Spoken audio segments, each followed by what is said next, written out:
our economy is tanking has largely to do with leaving the EU. Is the UK starting to regret Brexit? It's been 5 years since the UK left the European Union. Now it's going back, asking for a better deal, and the Europeans have agreed to certain things. The issue here is that under this deal, Europe does get Westminster has erupted into chaos. Keir Starmer, the man who once vowed to steady Britain after years of political storms, is now watching his leadership teeter on the edge of collapse. A leaked European Union agreement has blown the lid off his carefully crafted image, sparking a crisis that has spiralled into full-scale rebellion. What should have been his crowning achievement has turned into a devastating betrayal that is turning through Parliament and shaking the Labour Party to its core. The leaked documents reveal more than just negotiations. They expose secret concessions made to Brussels behind closed doors. Fishing rights surrendered, legal oversight ceded, and youth mobility granted without debate. None of this was presented to MPs. None of this was put before voters. For many, it feels like sovereignty bartered away in silence. The revelation has ignited fury, not just among the public, but deep within Starmer's own party. Almost instantly, the whispers began. The Commons filled with shouts of anger, accusations of deceit, and the unmistakable scent of mutiny. Labour backbenchers, already uneasy about Starmer's leadership style, now brand him a liability who sold out the very meaning of Brexit. What once looked like a firm grip on power is now slipping through his hands, and the countdown to his downfall has already begun. It's a deal, and Keir Starmer wants you to know that this is a big deal. But is it really? Let's look at the numbers that we've heard about from the government and work out whether they really stack up, because they are telling us that this is going to generate £9 billion, count them, for the UK economy by 2040. It sounds like an awful lot, but here's the thing. Really, you ought to compare that £9 billion, actually it's £8.9 billion, with overall GDP. And if we do that, so we'll bring on GDP, that's so big that it's actually gone beyond the size of the screen there. So I'm going to have to squidge down this axis. And if we squidge down this axis, you see that £4.1 trillion is a lot bigger than that £9 billion. This, in fact, is only 0.2% of GDP. So it's not enormous. It is bigger, though, it's worth saying, than the India deal, which is 0.1% of GDP. The fury did not stay contained within Labour's walls. Conservative MPs, sensing opportunity, quickly joined forces with disillusioned Labour rebels. Together, they are driving a no-confident vote that now feels inevitable, transforming a party scandal into a national earthquake. For the Tories, it is a chance to brand Labour as unfit to govern. For Labour rebels, it is survival, a last attempt to save the party before it implodes under Starmer's leadership. Beyond Westminster, the anger has spilled into the streets. Coastal towns from Grimsby to Plymouth are ablaze with protests. Fishing communities who once saw Brexit as their great victory now feel robbed of their livelihoods. Boats in harbours are strung with banners accusing Starmer of treachery, while crowds gather in town squares to denounce a deal that, in their eyes, traded away their future for nothing. This is more than political theatre. It is rage rooted in survival, in food on the table, in the dignity of work. And in the middle of this storm, Nigel Farage has found his opening. With ruthless timing, he positions himself as the only true defender of Brexit, branding Labour's leader as the architect of betrayal. His rallies are swelling, his message cutting deep into Labour's fragile red wall. What began as a leak has erupted into a political inferno that threatens to redraw Britain's map all over again. Inside Starmer's camp, panic has replaced order. Meetings have turned into shouting matches, advisors clash over strategy, and trust among his closest staff is vanishing. Every attempt to project authority backfires. Threats aimed at rebellious MPs only stiffen their resistance. Each move Starmer makes paints him not as a strong leader but as a desperate one, scrambling to cling on to crumbling authority. The media smell blood, and the coverage is merciless. News tickers flash with words like collapse and betrayal, while headlines dissect every twist of the rebellion. Footage of Starmer lashing out in Parliament, his face taut with anger, plays on repeat across screens nationwide. Editorials no longer ask whether he can survive, but whether he will last even the week. To the public, he no longer appears composed and commanding. He looks isolated, cornered, and on the brink of humiliation. Beyond the walls of Westminster, This image only fuels the fury. Protests gain strength, chants grow louder, and the betrayal narrative spreads like wildfire across communities that once trusted Labour. Every newscast, every resignation, every whispered plot adds to the sense that Starmer's leadership is unravelling in real time. The Labour benches, once tightly disciplined, are now splitting apart in open defiance. Backbenchers who only months ago defended Starmer now brand him a liability. Even his supposed allies have fallen silent. Their refusal to speak louder than any public attack. Silence in politics is not neutrality. It is a dagger waiting to be plunged. Shadow cabinet resignations are already being whispered about in the corridors. Ministers who once appeared loyal now keep their distance, some discreetly preparing for the leadership contest that feels all but certain. Potential successors test the waters, sounding out MPs and grassroots activists about rebuilding once the collapse is complete. Each new rumour of defection is another knife in Starmer's already weakened authority. This is not a slow erosion of confidence, it is an avalanche. Every hour brings fresh cracks in Labour's leadership, and the opposition party that once prided itself on unity now resembles a crumbling empire. For many MPs, the betrayal of secrecy is as damaging as the deal itself.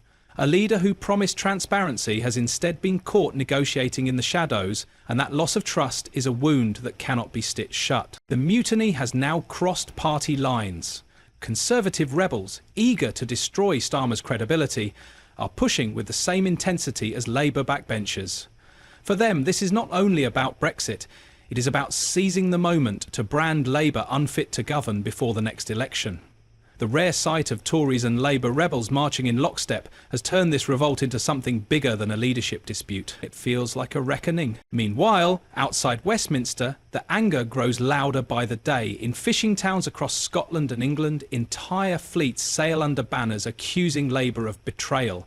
Streets in Hull, Plymouth and Grimsby are filling with chants demanding that sovereignty be restored. These demonstrations are not symbolic protests. They are eruptions of raw fury from communities that feel their survival has been traded away for Brussels' approval. The sense of betrayal has become contagious. What began in coastal harbours now spreads inland, reaching factory towns and city squares. Banners accusing Labour of treachery appear everywhere, painted on walls, waved in marches, carried through crowded streets. The rebellion has left Parliament and taken root in the nation itself, uniting voters across divides in one message: Starmer must go.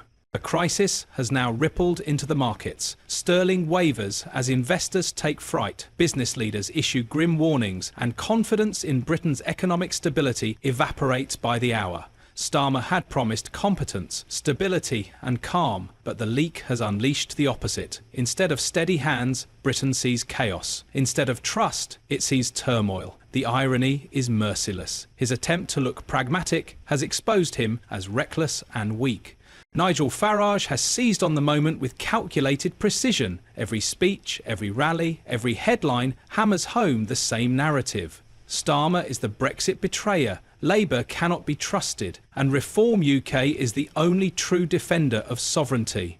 The message resonates. His crowds are swelling. His voice thunders across Labour's fragile red wall. And polls show a dangerous surge that threatens to fracture Labour's electoral base all over again. The more Starmer pleads, the stronger Farage looks. The more Labour fragments, the more Reform gains. What began as a crisis in Westminster is now reshaping Britain's political map, leaving Labour MPs in despair and voters questioning whether the party can ever be trusted again. Inside Labour headquarters, the image is one of meltdown. Senior staff clash in heated arguments, advisors turn on one another, and every meeting feels less like strategy and more like survival. The fortress of discipline that once surrounded Starmer has crumbled into a bunker of suspicion. Phones are checked, conversations are hushed, and trust has all but vanished. Leaks now pour directly from his inner circle, proof that even his closest allies are breaking ranks. Each memo that surfaces, each whispered account of chaos, paints a picture of a leadership team collapsing from within. For a man who sold himself as a healer of divisions, the irony is brutal. His leadership has split his party and fractured his own camp. Starmer's fury only fuels the disintegration. His threats of deselection against rebellious MPs inspire defiance rather than fear. Every outburst confirms what his opponents say, that his grip on power is gone. In politics, desperation is fatal, and Starmer's desperation is now visible to all. The fury outside Westminster is now impossible to ignore. Fishing towns that once cheered Brexit as their lifeline now roar with anger at Labour's betrayal. In Grimsby, entire fleets of boats sail draped in banners condemning the deal. In Plymouth and Hull, streets are choked with demonstrators demanding that Britain take back control. For these communities, this is not an abstract debate. It is their livelihoods, their dignity, their survival. The protests grow more intense with each passing day. What began with scattered marches has become a wave of defiance sweeping across coastal harbours and inland cities alike. Families who once trusted Labour now spit the word betray as though it were a curse. Chants of treachery echo not just outside Parliament but in high streets and factory towns across the country. The rebellion has moved from Westminster corridors into the very heart of Britain's communities. The media have seized on the spectacle with unrelenting force. Headlines scream of collapse. Pundits compare Starmer's fate to Theresa May's doomed Brexit battles, to Gordon Brown's lonely downfall, even to Jeremy Corbyn's leadership torn apart by mutiny. Each comparison carries the same conclusion: a leader already finished, waiting only for the final blow. Rolling coverage has turned the no-confidence vote into a national drama, the countdown playing out on screens as if Britain were watching a political execution in real time. The financial fallout is only deepening. Markets that once looked to Starmer for stability now see nothing but volatility. Sterling slips with every new headline, investors warn of instability, and business leaders condemn the uncertainty born from his secret deal. Confidence is draining, and the cost of his miscalculation rises with each passing day. What was meant to showcase competence has instead underscored chaos. And once again, Nigel Farage sharpens the attack. His message has become relentless. Labour betrayed Brexit, Labour betrayed its voters, and Reform UK is the only party standing firm on sovereignty. The simplicity of that narrative cuts deep into Labour's red wall, where working-class communities now question if the party they once trusted even speaks for them anymore. Polling hints at a surge that could redraw Britain's map all over again. Lifelong Labour voters, furious at what they see as treachery, are listening to Farage in growing numbers. Every defection from Labour, every resignation from the shadow front bench fuels Reform's momentum. The rebellion that began in Westminster is now giving birth to a movement that Labour may never be able to contain. The House of Commons now feels less like a chamber of debate and more like a battlefield. Every speech, every statement, every leak pours fuel onto the fire, and the flames consume Starmer's authority faster than anyone imagined. MPs who once stood shoulder to shoulder with their leader now line up to denounce him, their voices louder and bolder with each passing hour. Even grassroots activists, once the beating heart of Labour, are deserting in disgust. Local branches report resignations, members refuse to campaign, and long-time supporters turn away. The no-confidence vote looms over Westminster like a guillotine. Conversations in the corridors are no longer about policy or strategy, they are about survival. Conservative MPs sense blood and push relentlessly, framing Labour as unfit to govern. Labour rebels, emboldened by the fury in their constituencies, declare openly that the only way to save the party is to sacrifice its leader. Cross-party unity, once unthinkable, has now hardened into a single purpose: bringing down Starmer. The countdown has begun, and the question is no longer whether he will fall, but how fast. Britain now watches a leader unravel before its eyes.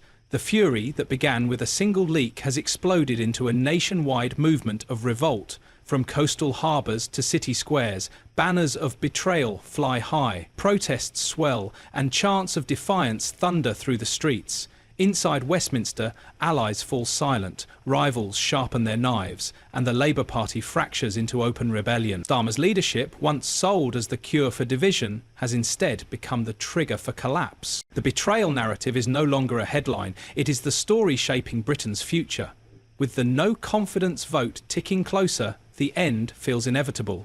Starmer stands alone, surrounded by mutiny, his grip on power slipping through his fingers like sand. What began as whispers has become a roar. And that roar demands his downfall. The question is not whether his leadership will survive, but what comes after. If this collapse reshapes Labour, if reform surges forward, if Brexit's wounds reopen, how different could Britain look in just a few months? And more importantly, if one man's betrayal could spark this kind of storm, what happens when the next secret deal comes to light?